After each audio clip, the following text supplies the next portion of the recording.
Thank you for your interest in the governance of our country. The need to separate church and state is urgent. The founders recognized that and prioritized it. In these times when our powerful country faces religious forces that oppose rule by the people, it's time to confront the elephant. In an era of billionaires, our essential workers are impoverished. Our president talks about a pandemic that has killed 250,000 of his people as a blessing from God, a message that resounds in too many pulpits across the country.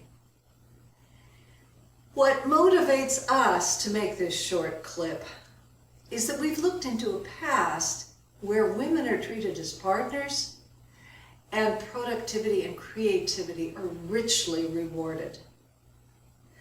Ironically, our studies of Iron Age Europe have shown us the way forward. We hope you'll gain from our insights. Here's to a better tomorrow and a better world.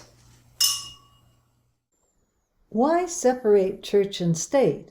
Why do we need to think about this? Religion helps people. It helps the sick and the poor. Government can't do it all, so why not let good people pick up the slack? The first danger signal comes in the Bill of Rights, in the first words of the First Amendment. Even before free speech and free press comes the absolute prohibition: no religious laws. That's the first clue. Here's a second clue. In just about any other situation, you can say, "What makes you think that?" Or "What gives you that idea?" With almost anything else, you can ask for some kind of basis in reality. Company's coming today. Why do you say that? I dropped a knife. Oh, sure. You better stay inside today. Oh, why? A black cat just crossed your path. Yeah, right. I'm pretending to drink blood and eat flesh. Really?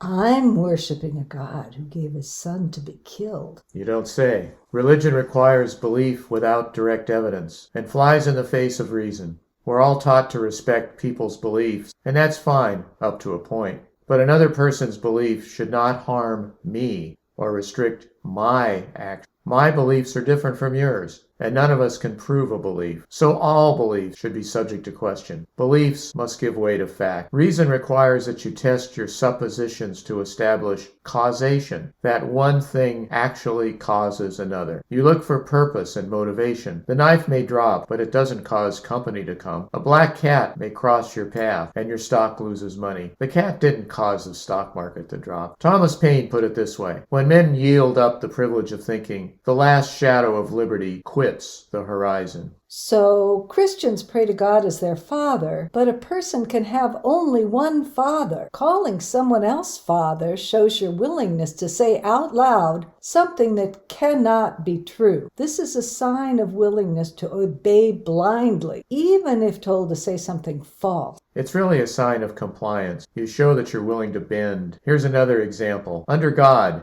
in the Pledge of Allegiance to the flag. When you say one nation under God, you are putting God above country. You're putting a belief above a reality. So every time you say under God, you are submitting to a higher authority. You're giving up your independent thinking and putting someone else in charge of it. Under God creates a higher authority than your country. Your allegiance to your country is eclipsed by religion. If we think of a particular religion in terms of a circle, you're either inside or outside the circle. Once you prove yourself to be subservient, in a position of serving your master, you're inside the circle. Or are you? Heresy defines behavior that falls outside the circle, that does not follow the dictates of a particular belief system. And that can change moment by moment. If I put on a blue shirt in the morning, It could be heresy for some, because I'm not allowed to wear a blue shirt under their system. Religious teachings can be just as arbitrary as whether or not I wear a blue shirt. And if you don't adhere strictly to the mandates of the master, you could be condemned to his hell forever. In the past, whether it occupied Europe, South America, or elsewhere, the Christian church permitted only approved religious expression and punished the secular. It burned non-religious books. Under heresy laws, writing and artwork must repeat the religious rhetoric to survive. This encourages and conceals oppression behind closed doors with no accountability. What happens when you meld church and state? To govern fairly, you need to represent everyone. You can't cut out part of your people and still be a fair and just society. Religion's system of insiders and outsiders prevents fair governing. Think of religion's exclusivity and intolerance of those outside the circle. When the church and state act in concert, the full power of the state can be directed at punishing heretics, those outside the circle. Any act can be turned into proof of loyalty. Denying funding to a particular school because they won't say under God in the Pledge of Allegiance, for example. A 5th century librarian issued this warning: all formal dogmatic religions are fallacious and must never be accepted by self-respecting persons as final. Reserve your right to think, for even to think wrongly is better than not to think at all. To teach superstitions as truth is a most terrible thing. Hypatia, Alexandria,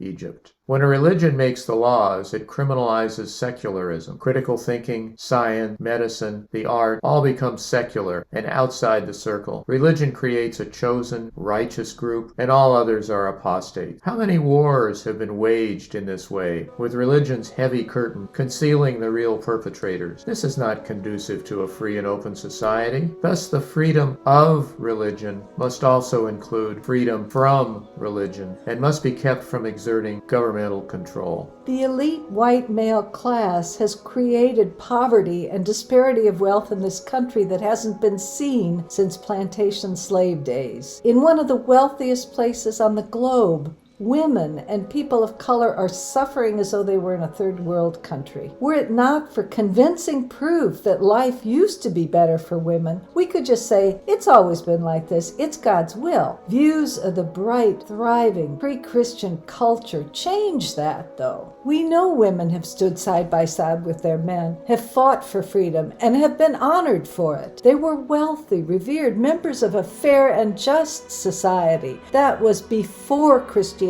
decried them as the gates of hell and as sorceresses to be burned as witches. Celts had celebrated them in the pre-Christian era as gateways to future generations, championed them as healers, and elevated them to alcoves in the abbeys they founded. As difficult as it is to acknowledge the role of the elite white males in a historical role of oppressor, that is exactly what we're seeing. Everything is for the great leader. Facts and history yield to the great leader's whim. He leaps into bed with brutal rulers while smashing basic freedoms. He wields the power of the state to wreak havoc on foes. He marginalizes women, murders minorities. He steals wealth from his people to aggrandize himself. He bullies. He spews fiction as truth. He frolics while his people perish by droves. We don't want to be disrespectful, but we can't be silent. Christianity treats women as inferior to men as a means to subjugate entire population to the elite white male class.